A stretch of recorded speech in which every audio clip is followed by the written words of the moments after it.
ये दो केस थे, जमीन घोटाले में गिरफ्तारी हुई है। पहला केस था ट्राइबल लैंड थी और 8.5 एकड़ जमीन का हल्ला था। 12 प्लॉट में वो जमीन बंटी हुई है। उस पर एक आउट हाउस बना हुआ है, उसमें एक गार्ड का रूम भी बना हुआ है। वो अलग अलग लोगों के नाम पर जमीन रजिस्टर्ड है, लेकिन कहा जाता है कि वो हेमंत सोरेन की बेनामी जमीन थी। इसी तरह एक खरीद फरोख्त का झगड़ा पड़ा है और वो खरीद फरोख्त की जमीन थी सेना की, और उस जमीन पर भी बताया जाता है कि अलग अलग लोगों के नाम पर खरीद फरोख्त हुई, लेकिन वो जमीन भी जुड़ी हुई है हेमंत सोरेन के नाम से। इस मामले में नगर निगम रांची ने एफआईआर दर्ज करवाई और उस एफआईआर के बाद ईडी ने केस दर्ज किया। फर्जी नाम पते निकले। कहा यह भी जा रहा है कि ट्राइबल लैंड घोटाले से जुड़ा यह तमाम मामला जब ईडी की ईसीआईआर में कन्वर्ट हुआ तो उसमें कन्वर्ट होने के बाद जून 2022 में ईडी ने जांच शुरू की। दस्तावेज में जाली जमीन की खरीद के अलावा आदिवासी जमीन पर अवैध कब्जे के सिलसिले में भी मुख्यमंत्री से ईडी ने पूछताछ की। बार बार उनको समन भेजा गया, 10 समन भेजे गए, तब जाकर ये पूछताछ संभव हो पाई। और जिस तरह से अब पूछताछ हुई है उसको लेकर ये लगता था कि ये मामला और कॉम्प्लिकेटेड ना हो जाए, लिहाजा उनकी गिरफ्तारी के लिए उन्हें हिरासत में लिया गया है। गिरफ्तारी की औपचारिकता शायद आज रात ही पूरी कर ली जाएगी। तो ये बताइए अभिषेक कि ये जो जानकारी हमने दी इन लैंड स्कैम से जुड़ी हुई, जो नगर निगम से निकले, उसकी एफआईआर से निकले और ईडी की जांच तक चले गए, इसमें और क्या जानकारी है, कहां फंसे बेसिकली हेमंत सोरेन?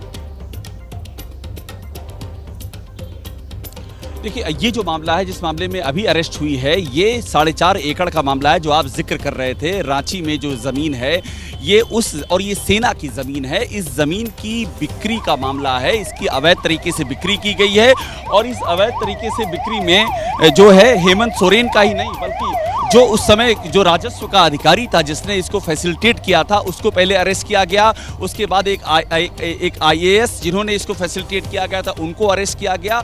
और उसी एक जो गिरफ्तारी हुई है वो हेमंत सोरेन के ओएसडी की भी गिरफ्तारी हुई है। और उसके बाद जो है हेमंत सोरेन को इसी सिलसिले में 10 समन दिए गए। वो 20 जनवरी को हाजिर हुए। 20 जनवरी को उनसे पूछताछ की गई, तमाम उनके सामने फैक्ट रखे गए। उसके बाद 29 और 30 दो डेट्स और दी गई थी, लेकिन वो उसमें हाजिर नहीं हुए।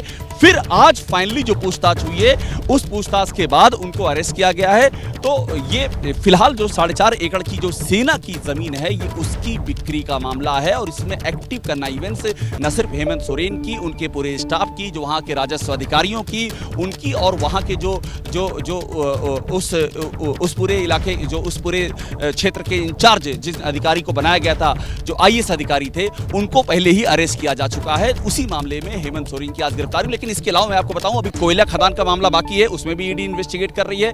अभी माइंस का मामला बाकी, उसमें भी ईडी इन्वेस्टिगेट कर रही है। तो कितने केस है कुल हेमंत सोरेन के खिलाफ? अलग अलग जांच एजेंसियों के पास कितने केस चल रहे हैं अभिषेक?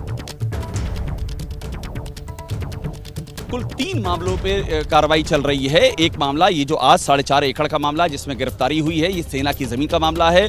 और दूसरा जो मैटर है वो कोयले के खनन का मामला है। और इसके अलावा माइनिंग का मामला भी है, जो इलीगल माइनिंग की गई है।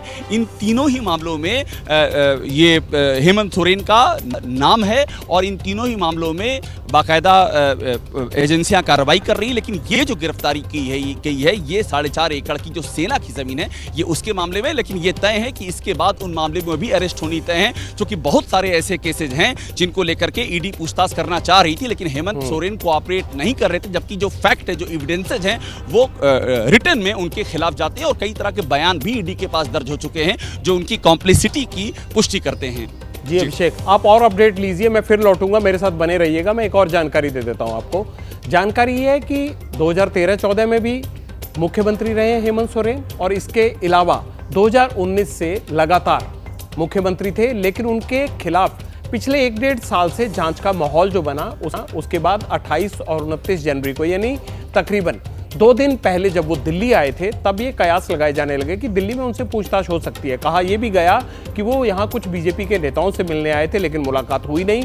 उसके बाद उन्होंने कानूनी सलाह ली, लेकिन इस बीच ईडी ने जब उनसे पूछताछ करना चाहिए तो वो अपना प्लेन और अपनी BMW गाड़ी दिल्ली में ही छोड़कर यहाँ से अंडरग्राउंड हो गए। माना यह गया कि वो सड़क के रास्ते से रांची पहुंचे, यानी झारखंड तक गए, लेकिन किसी को पता नहीं चला।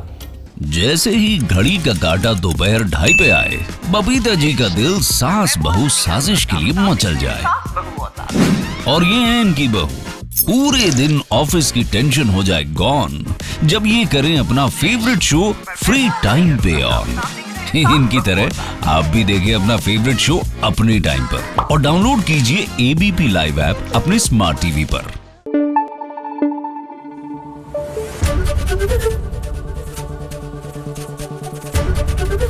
एबीपी न्यूज आपको रखे आगे।